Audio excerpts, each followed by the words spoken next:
Good evening and welcome to the International Affairs Forum at Northwestern Michigan College.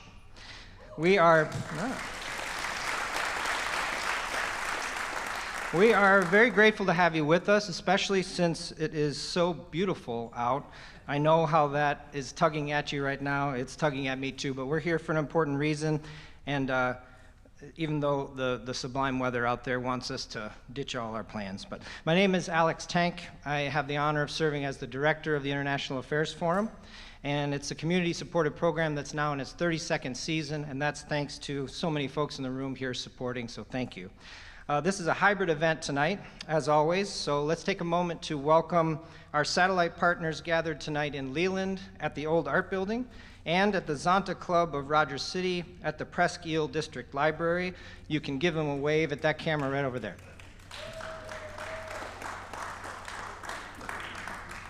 Yep, nobody's figured out that one-handed clapping.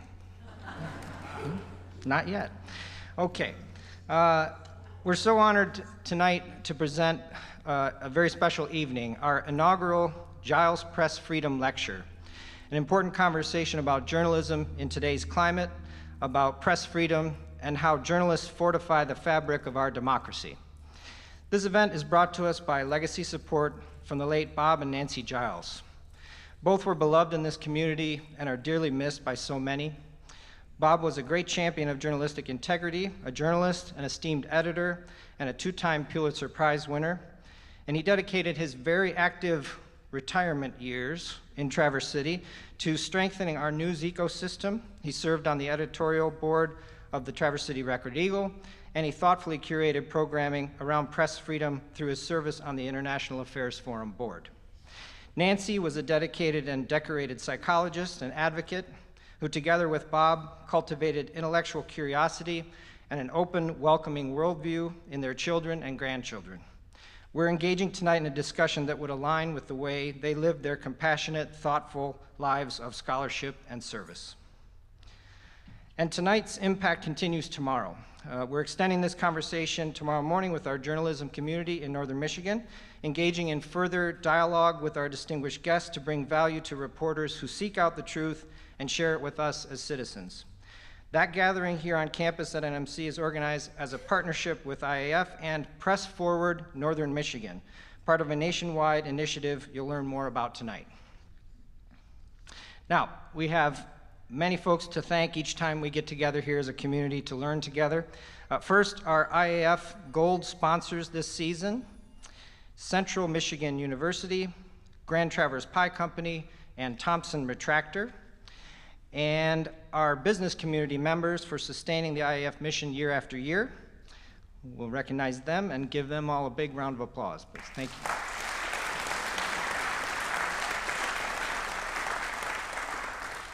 And finally, to all the supporting members out here, I see many of you whose annual gifts sustain our mission at IAF. Now is the time to renew or upgrade your memberships for next season, and we're thrilled to continue growing this community and serving you with all these opportunities to learn together. So thank you as members, and you can give yourselves a hand. Thank you. Okay, we've got multiple elements here and a lot of great guests to introduce. So I'll be back up with you soon to introduce our speaker and moderator. First, it's a great honor to welcome to the stage our academic World Quest champions for this season. From Traverse City West Senior High, Hayden Murray, the tallest one, Dylan Grugleski, Jonah Dorsch, and Trey Stewart is not here with us, has other extracurricular activities that he's participating in, along with their faculty advisor, social studies, and AP World History instructor, Dan Rosie Rosenberg. Gentlemen, we're excited to hear about the experience.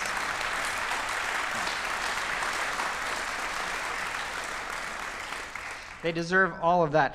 We're very excited to hear about your experience in DC at the National Academic World Quest competition, and I think Dylan here is a two-time Academic World Quest champion from Traverse City, so I'll hand this podium to him. Thank you.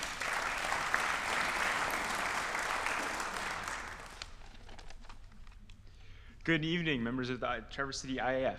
It's an honor to stand before you all tonight.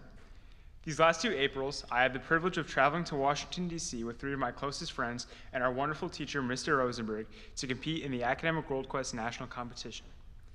On last year's trip, as we strolled out of Ronald Reagan National Airport onto the metro platform, I felt the sun shine with opportunity on the vast cherry blossoms that were yet to bloom. I, myself, felt like an unblossomed cherry tree at that moment, and the city I newly arrived in was my sunshine. In the following hours, as we explored the city and the National Mall, I felt my ambitions grow. I watched how the people there operated. They behaved with intention and motion. The more than 500,000 people there traveled on foot, bike, bus, and metro rather than blindly obeying to the car-dominated culture in other American cities. This, to me, felt much more human, efficient, and enjoyable. On this year's trip, my teammates and I would gawk at the elegant, intricate architecture, and I realized that I had the choice to live my life in a stunning environment filled with history. We competed with some of the smartest students in the country, and I felt like I was at home, like I had an unknown longing to be in that place at that time. I realized that, while I love Traverse City and all it has offered me, that the world is ubiquitous with opportunity outside of this bustling small town. These two trips have taught me that I possess the will to manifest my own destiny and have the ability to accomplish as much as I dare to imagine. This growth and this experience for my whole team only became possible because somebody believed it was worth funding. On behalf of my team, I would like to express my utmost gratitude for Mr. Alex Tank and all of the members of the Traverse City IAF for making this once-in-a-lifetime trip possible. Your support has opened many doors for my team and I that we would have never otherwise had been opened. And for that, I will be forever grateful. From the bottom of my heart, thank you.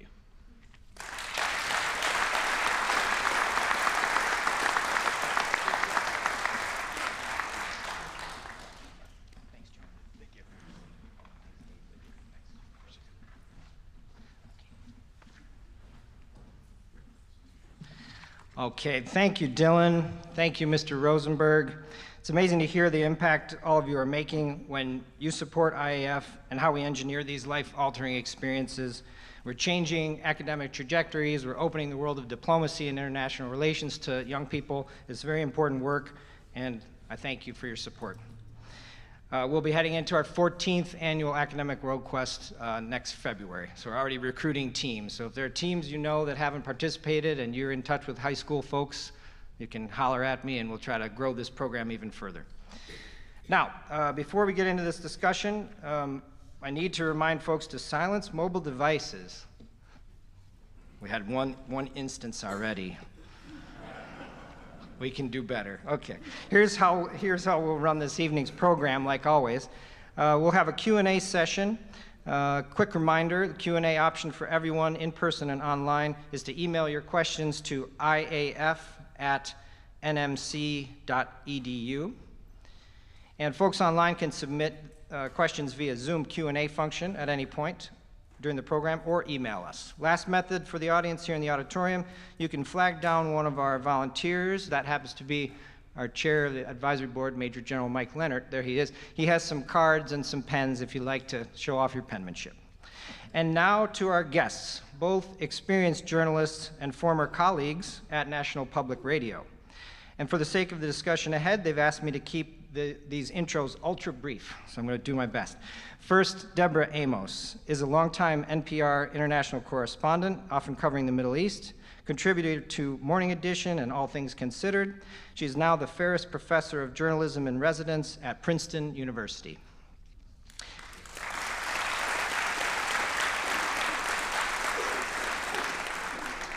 And our moderator for the evening, Elizabeth Jensen, is a former NPR public editor, current Knight-Wallace Great Lakes Local News Fellow, and the co-chair of Press Forward Northern Michigan.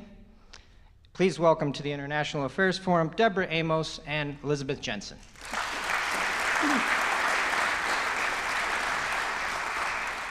Thank you, Alex, and thank you everyone for coming out. So as Alex told us, Deborah, you and I have both had long careers in what we call mainstream media, the broadcast networks, NPR, major newspapers. Tonight, we're going to spend some time talking about how that information ecosystem is changing.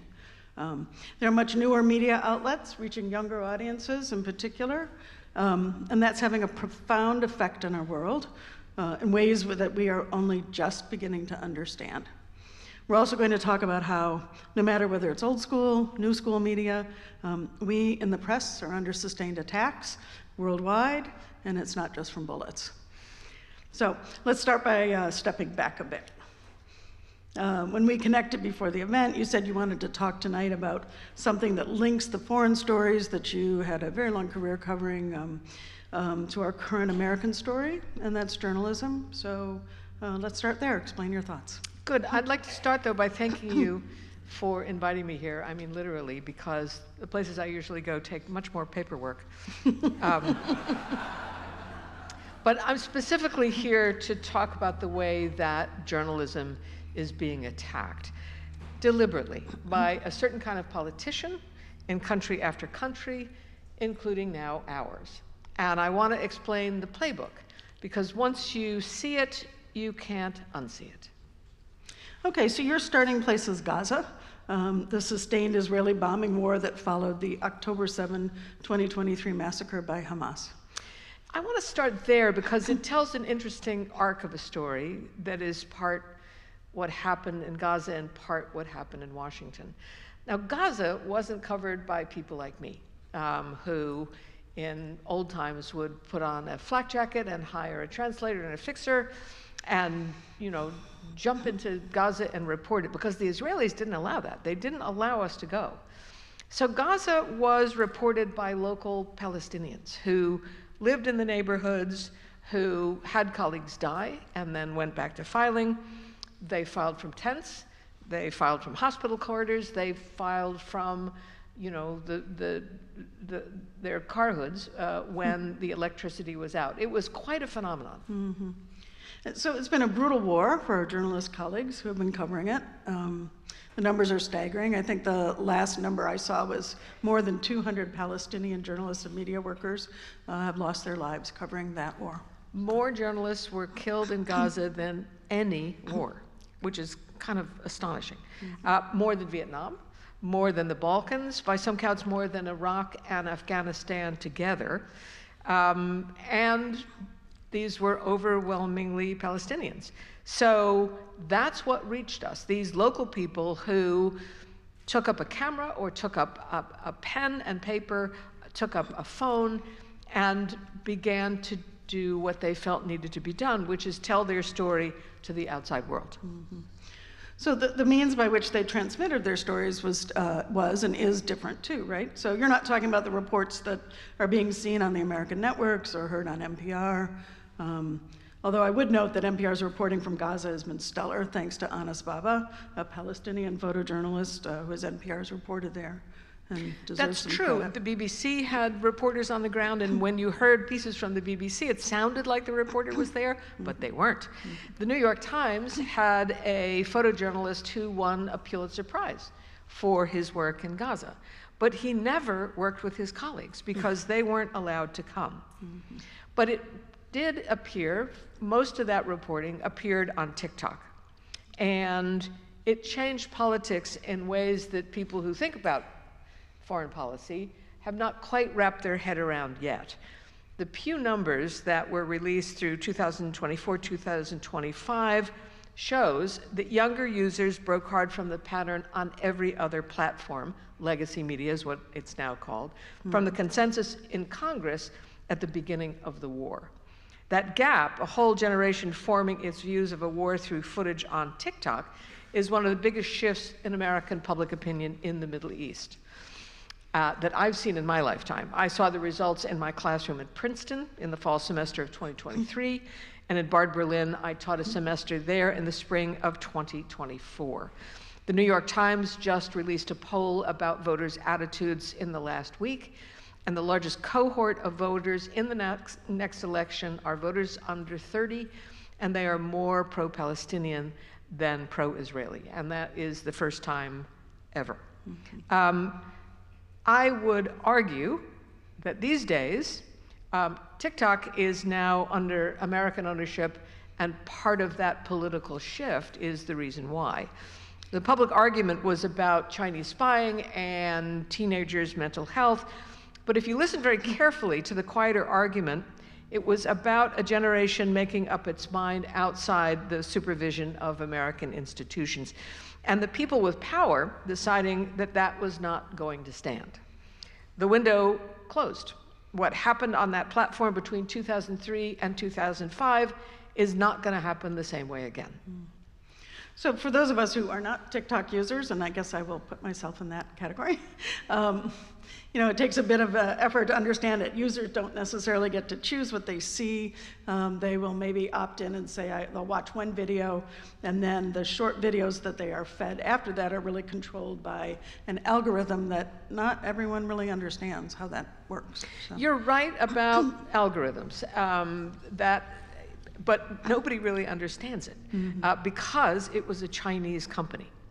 And that was part of the discussion in Congress. But the deal has been renegotiated. Let me tell you what I mean by that.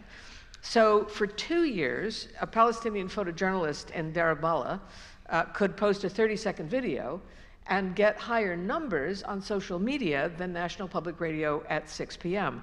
That is not a small thing. It's a rupture in the information order that held for most of the 20th century. And it happened because of this Chinese platform, running an algorithm that American competitors really didn't understand and couldn't replicate. And the content that surfaced on that network was based on what users were actually watching. That is how algorithms work, rather than what advertisers and editors wanted them to watch. So Palestinians outperformed on the platform. The internal data, when it leaked, showed that. Pro-Palestinian content received engagement that pro-Israel content did not.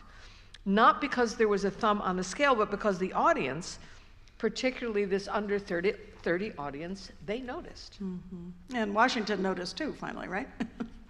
That's how it got on the halls of Congress. That's why it got talked about. The public argument was about Chinese surveillance. The private argument was about the power of this medium to change politics, and something had to be done. Because it's become clear that under 35s in the United States are now more favorable to Palestinian positions than they are to Israelis. It was opposite from what was happening in Congress. It was opposite of the editorial pages of the newspapers I grew up reading, and that gap became a concern to people in power. So the platform changed hands. Now it is owned by investors and operators who are embedded in our political economy, and they have very different ideas about the war. So the algorithm is being retuned. And what's happening is where once you could reach 10 million people, it goes down to 1 million and then to hundreds of thousands. And Palestinians in Gaza realize that eventually it goes down to nothing. Now, nobody's going to announce that. Nobody's going to have a press release that says, we have decided you will not see Gaza anymore. It's simply because it's harder and then impossible. And a generation that grew up assuming that the world would show them, that this platform would show them the world, will now discover that the feed shows them what the owners want them to see. So there is a pattern here that's been taking place across all social media, sort of every platform for more than a decade, Facebook, Twitter, right?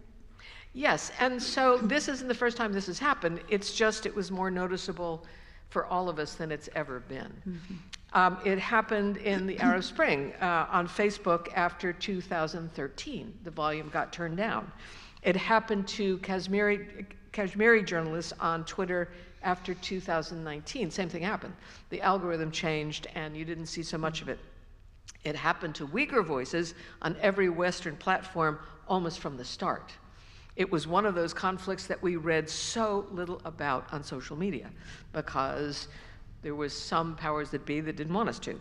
The pattern appears to be that insurgent speech is tolerated until it becomes consequential, which is what happened in Gaza.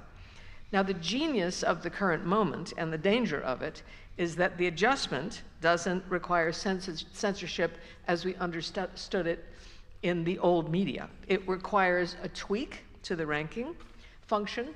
No user actually understands it or really realizes it at first. And as a journalist, you can't really cover these algorithms because there's no way you can get the data to be able to put it in the New York Times or on National Public Radio to alert you that this is happening. And so a lot of these windows are closing. Here's another example. How many in the room have seen the Lego characters that the Iranians are putting out? Okay, well, guess what? That window is closing too. Now, I have no sympathy for the Iranian regime. I have been in Iran long enough to think that they are as autocratic religious extremists as anything that I have seen. But there's no way that you can deny that it was brilliant propaganda, really brilliant propaganda. It went after Trump. It named him specifically. It used hip-hop music. The lyrics were clever and catchy. And YouTube has already banned it on their platform. You can see it some places in social media. You can still see it on X. You can see anything on X. But, you know, for now, we will see how long it lasts. Okay, so let's pivot here and take a look at the broader pattern. You situate all of this as part of a global phenomenon. Because it didn't happen, what happened to TikTok didn't happen in a vacuum. It happened in a political moment, and I'm going to give a name for it. Independent information breaking through and then getting slowly fenced in is the very pattern I want to talk about tonight, because it's not just from this war. It's the signature move of a political style that has swept through several dozen countries in 15 years and now has arrived here. And the word for that style is populism. And I want to sort of define it a little closer because the word gets used so much, it kind of doesn't really mean anything anymore. So a populist, the way I'm talking about it tonight, is a politician who claims that he, and it's almost always a he, alone, represents the real people, and that anyone who opposes him is therefore not a legitimate opponent, but an enemy of the people. You've certainly heard that phrase. That's the move.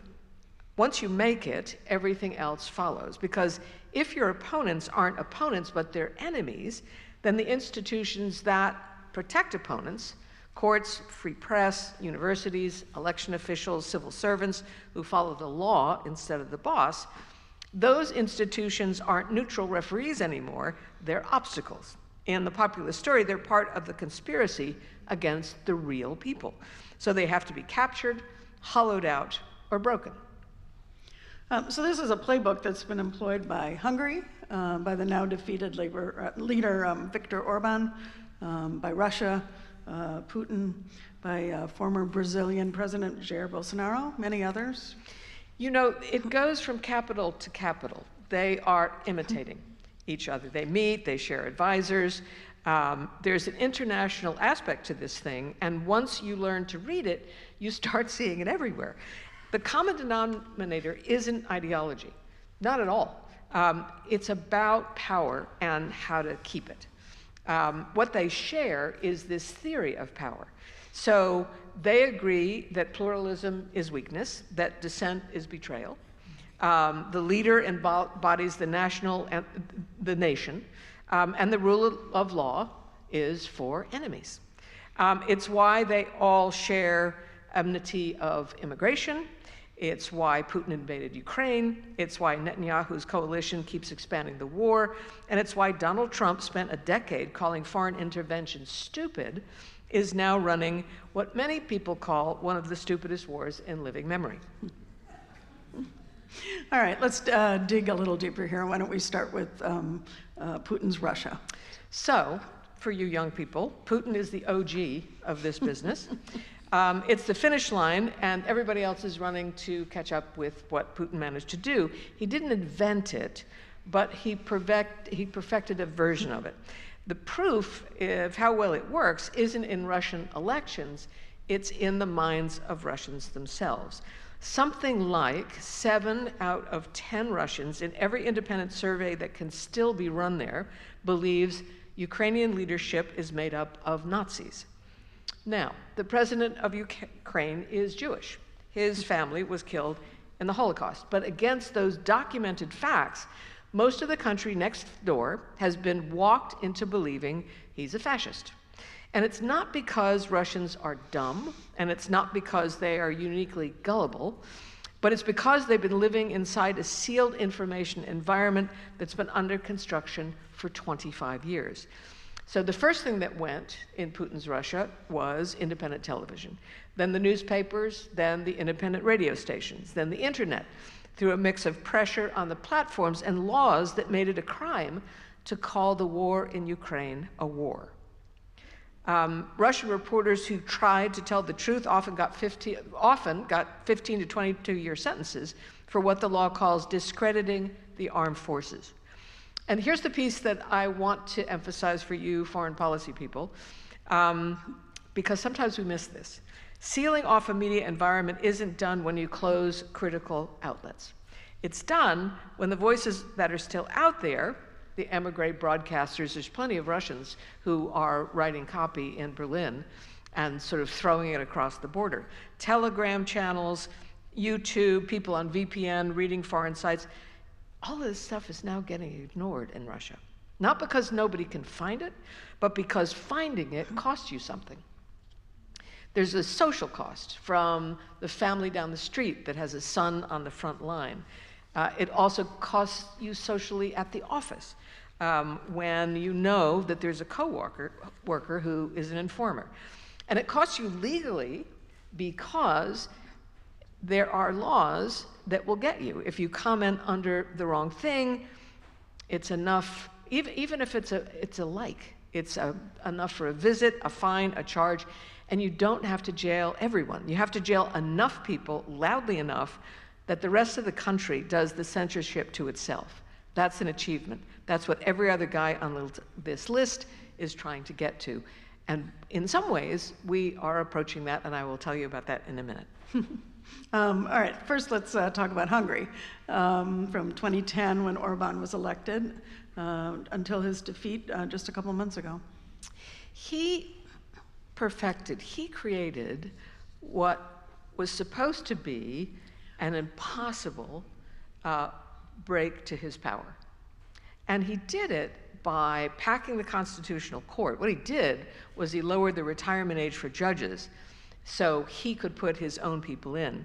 He ran out Central European University, made them leave Budapest because he never used this word, but it's really what he meant. It was too woke for him.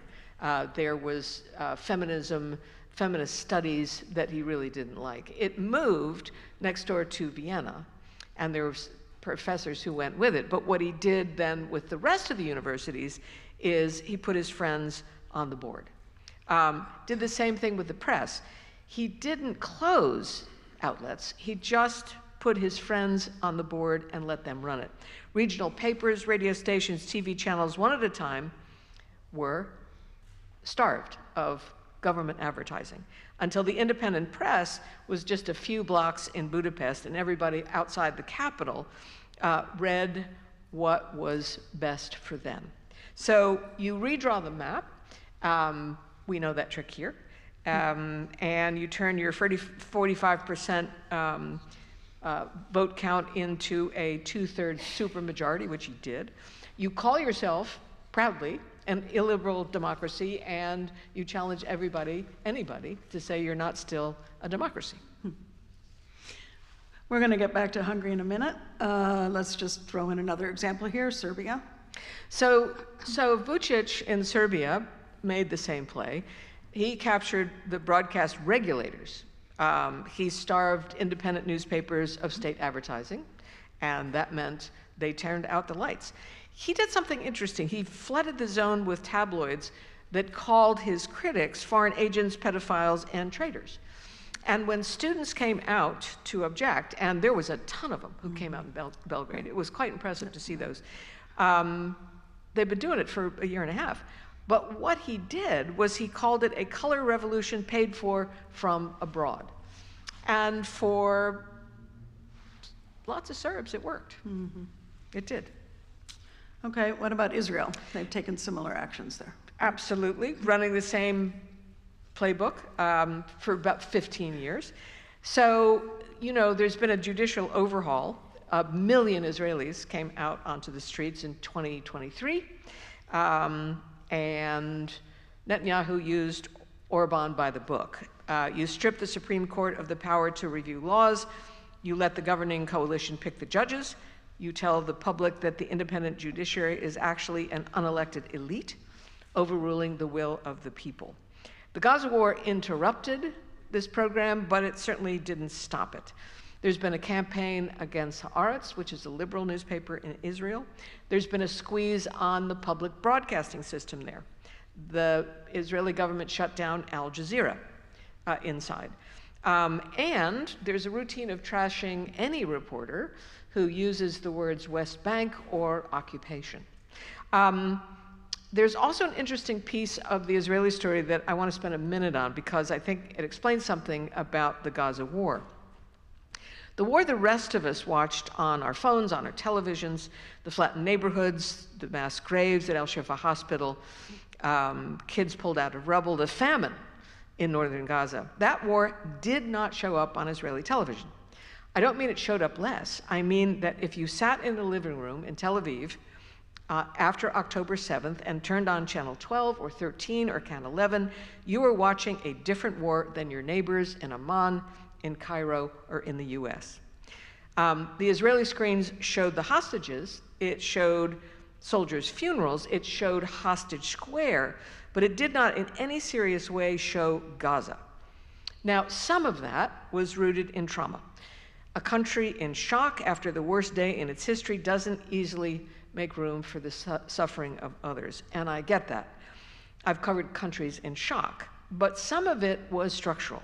The public broadcasters were under constant pressure from a communication minister who said out loud that he wanted to bring it to heel. The commercial channels were operating in a market where advertisers and regulators and the Prime Minister's office were all pushing in the same direction. The polls through 2024 and 2025 show a majority of Israeli Jews who said there was no humanitarian crisis in Gaza. Not just that it's exaggerated, not that it was Hamas's fault, but it wasn't happening. And they weren't lying because they didn't see it on their television screens. And that's what I mean about Putin. You don't need 70% of a country to believe a flat-out lie. You need a majority to live inside a frame where the evidence that might change their politics just isn't there. The Russian version runs on prison sentences. The Israeli version doesn't. But it is a troubled democracy, and it is under strain, because you cannot reckon with what hasn't been shown. Okay, so now we're going to pivot here, another pivot, and let's talk about what's happening here in the US and what you are seeing here. So Donald Trump is not unaware of these things. Orban has been to Mar-a-Lago. He came to CPAC. He was instrumental in the writing of Heritage 2025. So he's been advising on the media stuff and did a very good job because Trump is running the American version of the playbook, and it's at a speed, certainly faster than Orban ever did. It's happened at a speed that people who warned that it was coming are blown away by how fast it's come. So he purged the civil service. He investigates the prosecutors who investigates him. He sues the networks. He threatens broadcast licenses. He kicks unfriendly media out of the White House and also at the Pentagon. He yanks security clearances from lawyers who represent his opponents. He threatens universities with their federal money. He uses the Justice Department like it's his own personal law firm, and he calls the press the enemy of the people. That's chapter 1 of the Populist Playbook. So it's not a domestic story, it's also a foreign story because many people under threat in the rest of the world do depend on the American media to pick up their stories.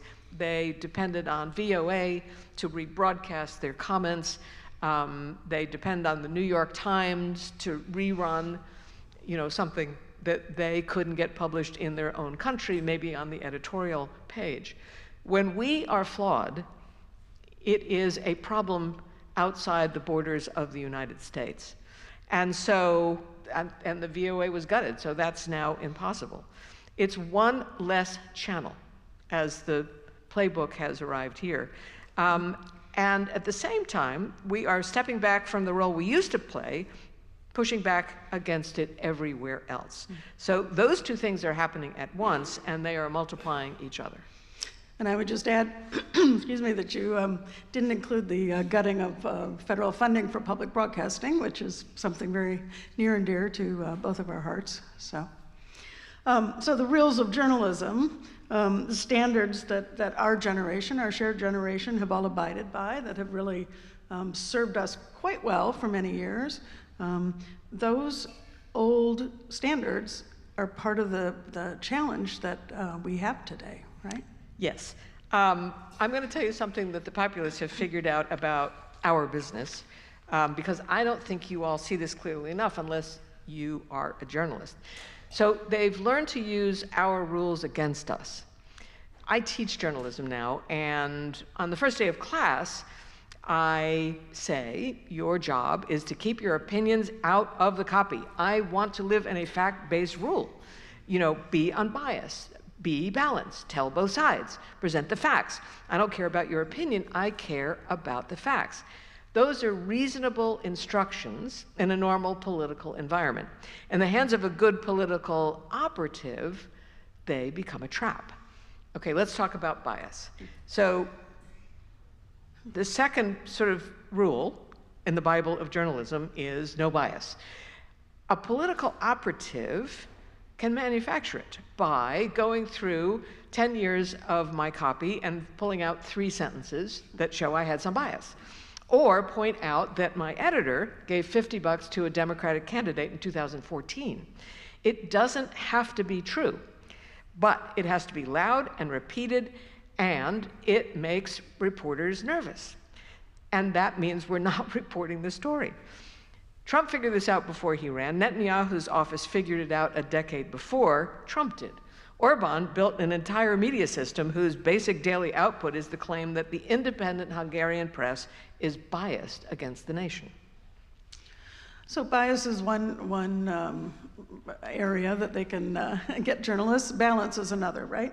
That's something that I dealt with over and over when I was NPR's ombudsman, this both sides rule, right? It's an ironclad rule for us, right? The problem is the both sides rule got written when there were both sides on tax policy, on zoning, on a labor dispute.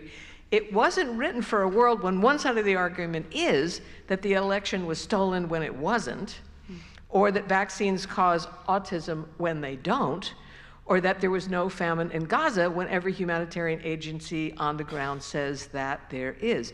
So when you apply the both sides rule to a factual question that has an answer, you're not being fair. You're laundering a lie. You're giving the lie the dignity of a position, and the populists figured out if they could force us to do this, no matter how crazy, into the both sides format, you've already won half of the argument because the format itself says the question is open when it's not. So a lot of mainstream American journalism, scared of getting called biased, has spent 10 years writing sentences exactly that way. They stand around wondering why the public doesn't trust us, right. And that's part of the problem. Right, and the trust figures are way low. They've hit a historic low, right? So, all right, what's the answer here? Okay, we can both chime in on this. I think we are learning the hard way. I think we didn't get it in the first administration, and we are just kind of getting it now. And I think the keys are that fair is not the same as balanced, that accurate is not the same as neutral. Fair means you respect people's positions the way they would represent them themselves. Accurate means you tell your reader what is true. If a politician says the sun came up in the west this morning, your job is not to write views differ on the direction of the sunrise. Your job is to write that the sun came up in the east and that politician said otherwise, and let your reader draw the obvious conclusion. That's not bias, that's the job. I also like the pithy way that CNN's Christiane Amanpour, she's phrased it, truthful, not neutral. She had an entire set of sweaters that were embroidered with this phrase, which I think sums it up very nicely. So you see some hope there.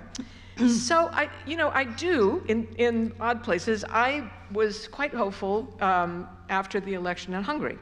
Viktor Orban, the guy who wrote the playbook, won 4 supermajorities, 4 in a row, and whose system of gerrymandered districts and captured media was specifically designed to make losing almost mathematically impossible.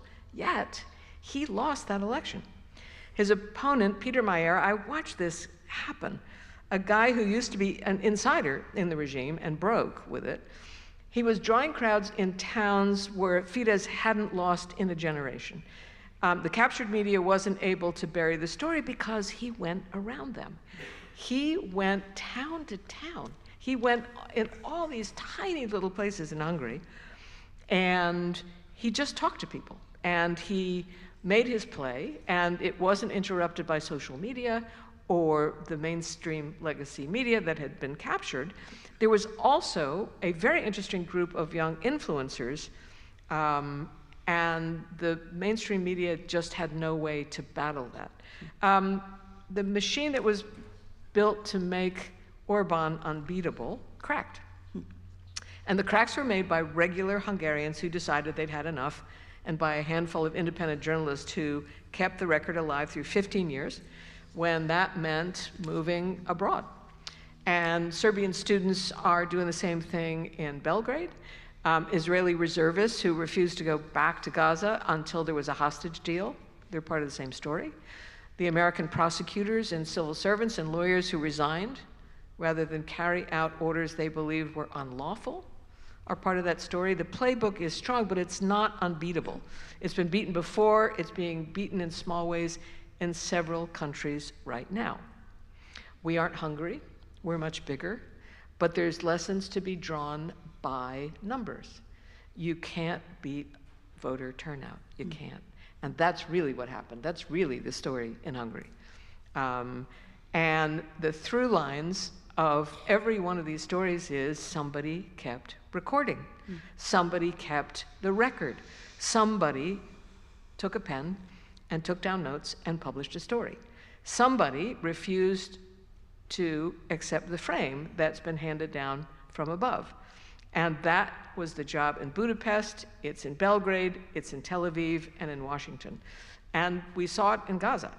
And I'd argue there's probably a job here in Michigan too, at your local paper, at your public radio station, your weekly newsletter, the person who still shows up to the county commission with a notebook. Absolutely. Yes. Because the reason the men work so hard to capture the media is that we matter. If it didn't matter, they'd ignore us. They don't. They try to buy us, they try to sue us, they try to jail us, they try to kill it, they flood the zone, they write algorithms to bury it, and they do all of that because one reporter with a notebook, or one photographer with a phone, or one citizen who stands up in a town hall and asks the hard question can still, in 2026, change what a country knows about itself. That isn't sentiment. That's the revealed preference of every authoritarian alive right now. They are telling us, by the amount of energy they spend trying to shut this work up, exactly how much this work is worth. So, I came here tonight to tell you a foreign policy story and the American story that are now the same story. The playbook is here. The pattern is legible. The tools used in Washington were field tested in Moscow, Budapest, and Jerusalem. The tools that actually push back against it, an informed public, and thanks for being here, because that's who you are, an independent press, citizens who won't look away, are the same ones that have worked when they've worked every place else. Thank you very much. Thank you.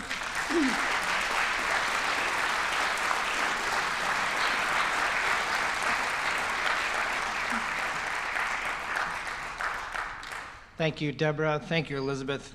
That was fascinating to see two NPR professionals at work right here on our stage in Traverse City. So thank you.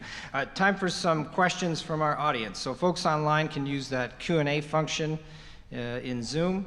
And for our in-person audience, we'll use those question cards as mentioned. Major General Leonard is there. And make sure it's legible and concise. And then also, of course, the default is email us your questions, iaf@nmc.edu. Okay, we'll start with a question from the audience here at Milliken Auditorium. If Hamas controls access, messaging, and media conditions inside Gaza, how can we confidently distinguish independent reporting from Hamas information operations? And to what extent is that different from the Israeli government shaping media access and narratives on its side of the conflict? So what happened in Gaza was a phenomenon of the war. Hamas has not controlled the message from those journalists. They can threaten them if they find their message not to their liking, but the numbers were so high that they didn't. And so for the first time, Palestinians actually were working in one of the more freer landscapes of journalism in the Middle East for those 2 years. The Israelis said that they were connected to Hamas. In fact, the Israelis would threaten people before they killed them. There's a journalist, a Palestinian from Gaza, who now works at The New Yorker, who tells a terrifying story of getting a call one night from somebody on the phone who spoke perfect Palestinian accented Arabic and said, "You need to leave your home in 20 minutes because it's going to be bombed." And he really didn't know what to do. It kind of froze. And 20 minutes later, when nothing happens, he thinks, oh, that was a prank. The next morning, his apartment block is blown up. And he made the mistake of telling his neighbors that he got that call, and they were furious with him. He left soon after because it was very clear, if he didn't, that the Israelis were going to kill him. And they often say that these journalists are Hamas operatives, but they've never provided any evidence. And at least 2 of them are working here. And some of them do get out, and they have been working in Europe. But Hamas was not controlling the message. They were hardly coming out of their tunnels, to be absolutely honest about it, in those first 2 years. And so all of these people had the freedom to do what they saw. I have been in a conference once in Brooklyn where the only problem that they had is their editors, some of them in Europe who were taking their material, only wanted the terrible stories. Every once in a while, the BBC would run a story about some guy who was teaching young people how to either sing or play the guitar or do something where it was real life. And I thought, why don't I see more of that? I suspect it's happening. But in Europe, they just wanted crush babies, and if anybody was controlling the message, it was some of the editors in Europe. Thank you. Another question from our audience here. Mainstream media is undergoing dramatic consolidation, as you referenced. How much editorial control do CEOs like Larry Ellison and Jeff Bezos wield? We both get to answer that one. Go ahead and start. I'll start. So, I think Bezos, what an odd, they thought at the Post that he was their savior, and he turned out to have some very interesting and peculiar demands. He decided that the editorial page would all be skew way to the right. Libertarian, I think is right. I think that's true. Right. And newspapers have down times. Newspapers lose subscriptions. They take the wrong tact. If you watch the New York Times after the end of the first Trump era, all of a sudden they did Wordle, they did crosswords, they did the parent section, they did recipes, they did all this stuff that was pretty clever because they came out of that period with more subscribers than they had on the way in. The Post didn't do that. Somehow they thought if they kept writing about politics, that the readership would stay. They didn't. The readership didn't stay with them. That was a terrible mistake. And it gave Bezos the license to do what he did, where he, cut their funding and having all those layoffs. Your turn. Well, so I'm thinking about CBS and Ellison, I think was the example that was cited. I don't know that it's like exactly a dictate from the top. It's the people who got put into place. They understand what they're supposed to be doing.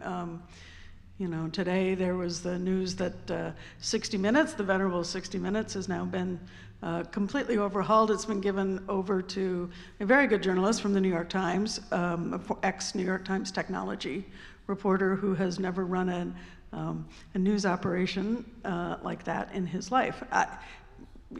So how did he get the job? What is he going to do? It doesn't necessarily have to be an actual dictate that this is the politics that we're going to put in place. But we say, people understand what sort of the mandate is. What right? we say in the Middle East is chain of command. And you can blur that if you make sure that you are hiring ideological clones, then you don't have to do that. They know. You're absolutely right. Sticking with the mainstream media here, another question from, this one's from online. How do we overcome the fact that the most watched television news in America is Fox News when they reinforce the administration's untruths? I think it's speaking to the notion of state media, in a way. Yes, but if you look at the numbers of people who are looking at all the other, Fox is just one thing. Of course, there's a couple of other media outlets that are even to the right of Fox News. But I think that the numbers of people who still watch the network, still watch CNN, still watch MSNBC, is, if you put all those together, it would challenge the most watched network in the United States. So I think it's a little bit more balanced than that statement suggests. Right, and so what I've always said is that we still have freedom of the press in this country, and it's up to the viewers, the readers, the news consumers to choose what they, to choose their outlets that they get their news from, and to have a big diet. I read sort of 10 publications a day. I know that's a lot, an extreme. I'm a journalist, but news consumers have an obligation to kind of look around and to get their news from a wide variety of sources if they really want to get the full picture. So. The next question is from a student here at NMC, and the question is, how does AI impact journalism and the spread of information? It's a big, scary AI question for you. Boy, and it's a big one, and it doesn't have an answer, not yet. I don't think we know. I think we are just finding out. It's really interesting to watch how quickly my colleagues, and I too, use ChatGPT, use Claude. When I research, it's just easy to, and in the middle of it, I'll say, what's the bus schedule from? Any question I need. I used to do that with Google, which is the same thing, because that's Gemini. But I think we have no idea yet what the difference is going to be. So there's a content issue, as you say, but there's also a business issue. So NPR in particular has been feeling this greatly. So it used to be that you would go online and you'd say, tell me what's happening in Syria today. And Google would offer up a link, and you would click through to the NPR story. Well, now what happens is AI skims the NPR story. They give you that summary, and you never go to the NPR website to read the NPR content. So NPR is providing this content for free.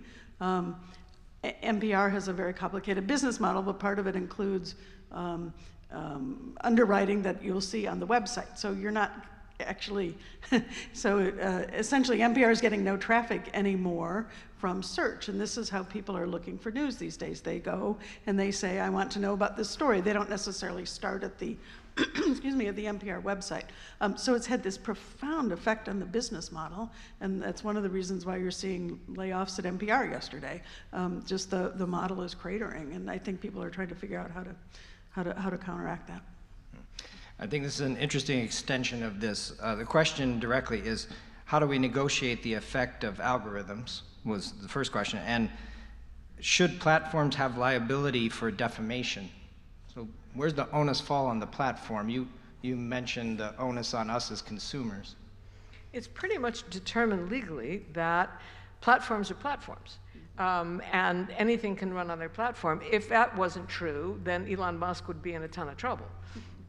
Because, I mean, there's terrible things, including all those sexualized pictures that Grok put out, Nazis all over the place on his site.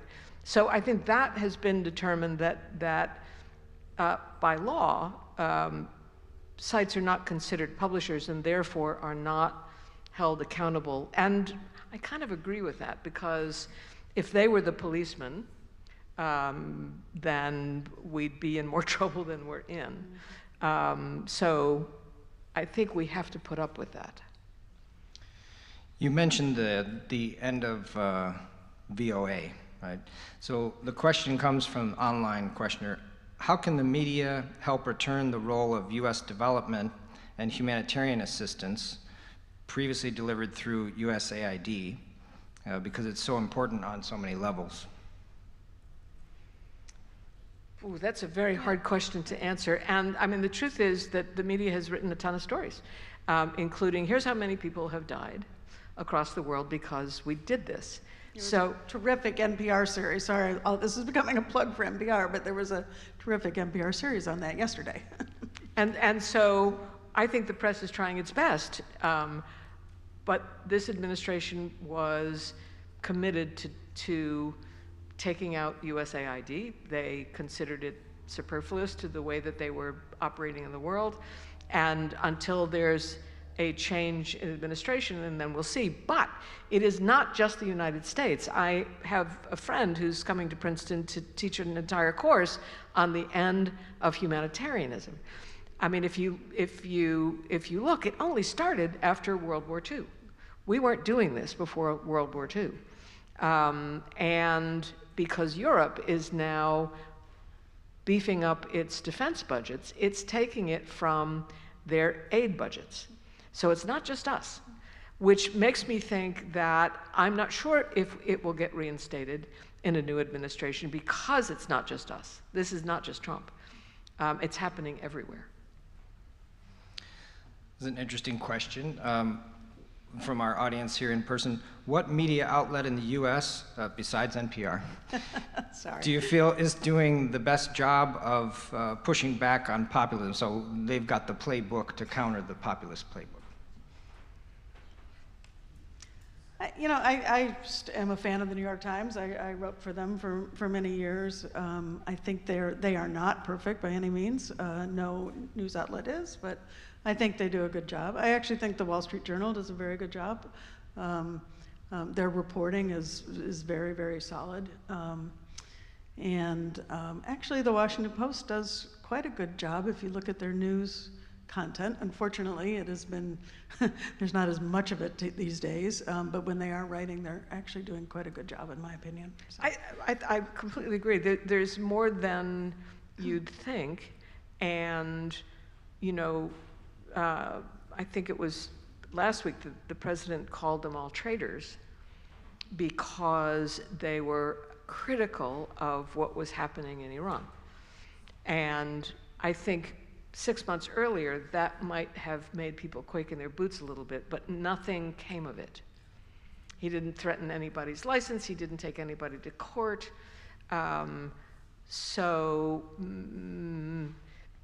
Maybe people have been braver in pushing back, and he's run out of tools. Mm-hmm. I mean, you can look at you talked about lawsuits earlier, so, I mean, who has he sued lately? It's the Wall Street Journal and I think the Wall Street Journal yesterday, they just re-upped the lawsuit against them, and then the New York Times, so, and the BBC. So if that's a measure, then you can take your answer there. I can offer a recommendation and wonder what your assessment is. There's an outlet called The Conversation, which is articles that are submitted by scholars from academic institutions around the world. So they only print scholarly paper, but they're written in a way to consume by lay people. So that's a recommendation from me, for what it's worth. Okay, a question from our audience. This references the namesake of this lecture. In 2015, Bob Giles was part of a lively discussion of freedom of speech following the Charlie Hebdo murders. The satirical journal had published cartoons which prompted the murderers to attack the Charlie Hebdo office. The issue becomes, yes, you can publish anything, but should you? And is this type of question even relevant today? And which side would you come down on? Easy one. Way to put us on the spot there. Wow. So I don't know, but I will tell you a small story that I witnessed. There was a group in New York that took Muslim leaders, young ones, so everybody was under 30. And we went to Norway, and the editor of the paper that did, it wasn't Charlie Hebdo, it was the one who did the pictures of Muhammad. And it was a test on free speech. And he had been in hiding, speaking of should you have published, for some time. He moved to the States, but he came back to actually talk to these Muslim leaders. And I thought it was incredibly brave of him to do it. And it was a really interesting discussion because they said how hurt they were by those photographs. They were physically hurt by those photographs. But, you know, I mean, it's a bit of hyperbole, but, and because he couldn't have this conversation until this moment, it had never occurred to him that that was possible. He'd never heard that before. And it was a very interesting place for me to be to watch it. It doesn't answer the question that you asked because I don't know how to answer the question that you asked. I'd have to think a couple of days and get back to you. So leave your emails. But I think these issues are so fraught. Thank God we haven't had a repeat. And I think the moment of the height of Islamic extremism and how the West dealt with it has somehow dissipated. And I, for one, being in Iraq when ISIS was terrifying all of us because heads were rolling, literally, I am glad that that moment is over and we don't have to have this conversation. Thank you. We're going to do one more question from the online audience, and then I have a few remarks about what's coming up next at the International Affairs Forum, and then I'll hand it back to both of you for some final remarks. So your words will be the final words we hear tonight. The last question. What do you say, take us inside your classroom at Princeton. What do you say to young people considering becoming a journalist today? What are some of the universal skill sets, the tenets that transcend the evolution from legacy media to a new sort of kaleidoscope of media channels and platforms that we're living in now? So just to be clear, I've been teaching for 10 years now, and I have 7 journalists who are full-time journalists. New Yorker, Politico, Axios, Semaphore, public radio, local newspaper, one in Hawaii. But there's been a noticeable shift in the last year or two where even those who just got out last year are saying, should I just go to law school? And I don't know what to say to them. You know, one of them came out of the classroom, got an internship at the Washington Post. It turned into a full-time job. And he was, I used to see his byline. He was writing the 500-word, things that scroll, and the front, terrible job. But, it's great when you're 22. Right. And he got laid off. And will he ever get in like that? He's the one who said, should I just go to law school?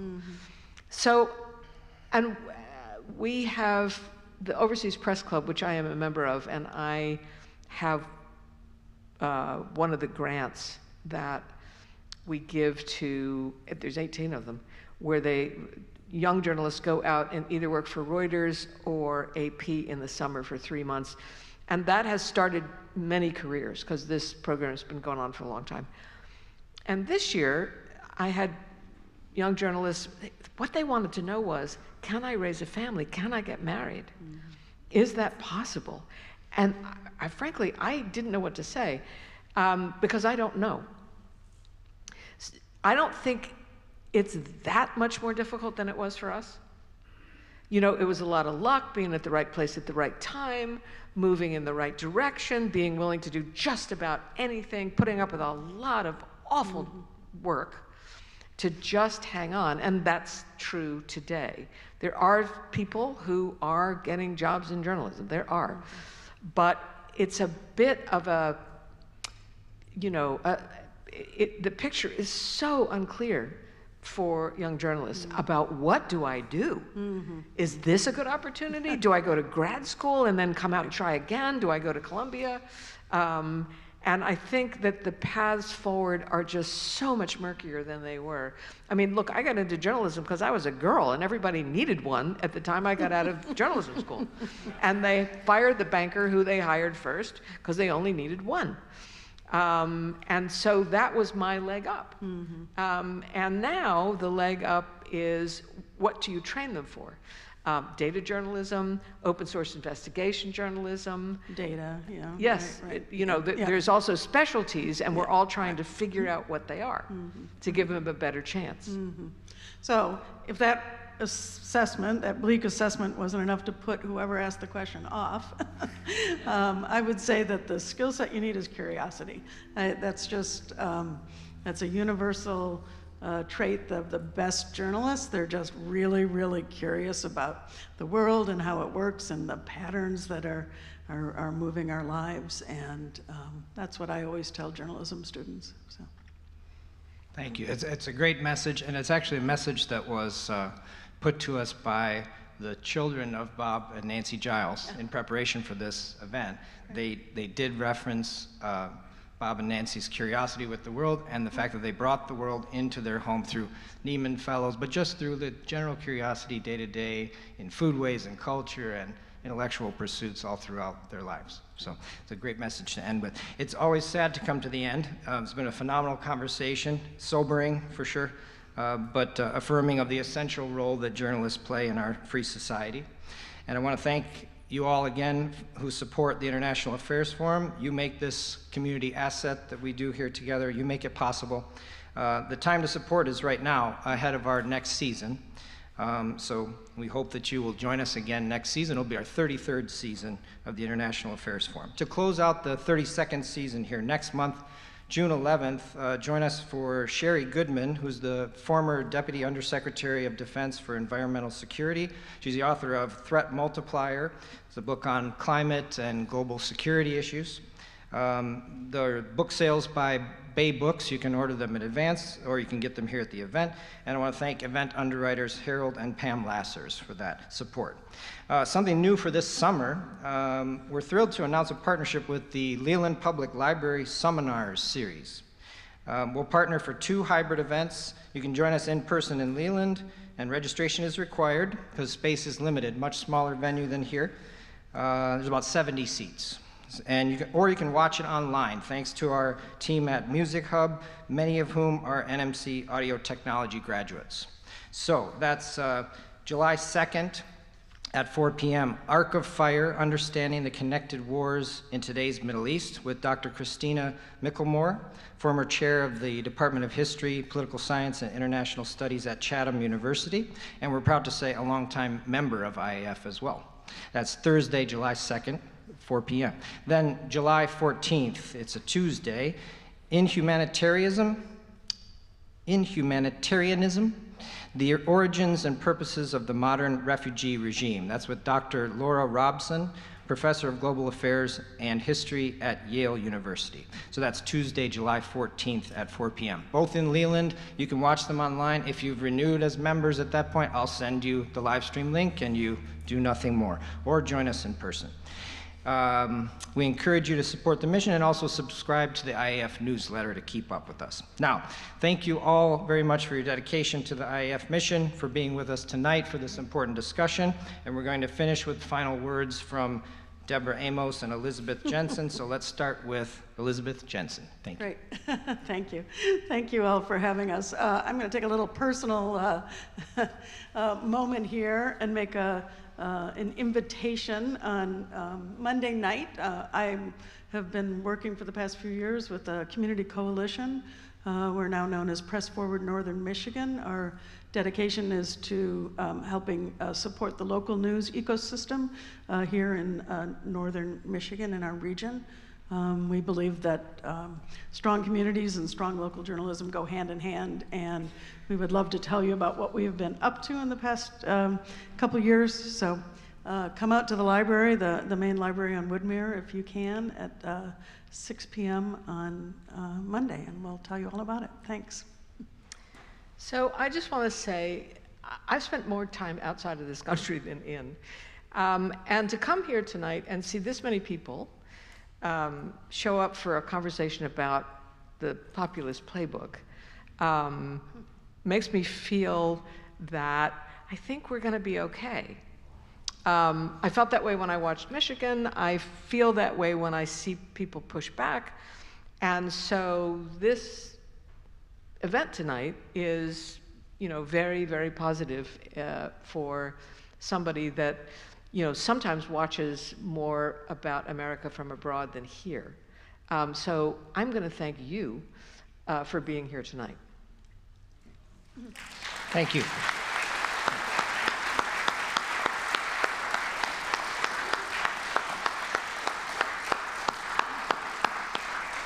Thank you, Elizabeth, and thank you, Deborah. Thank you all for joining us.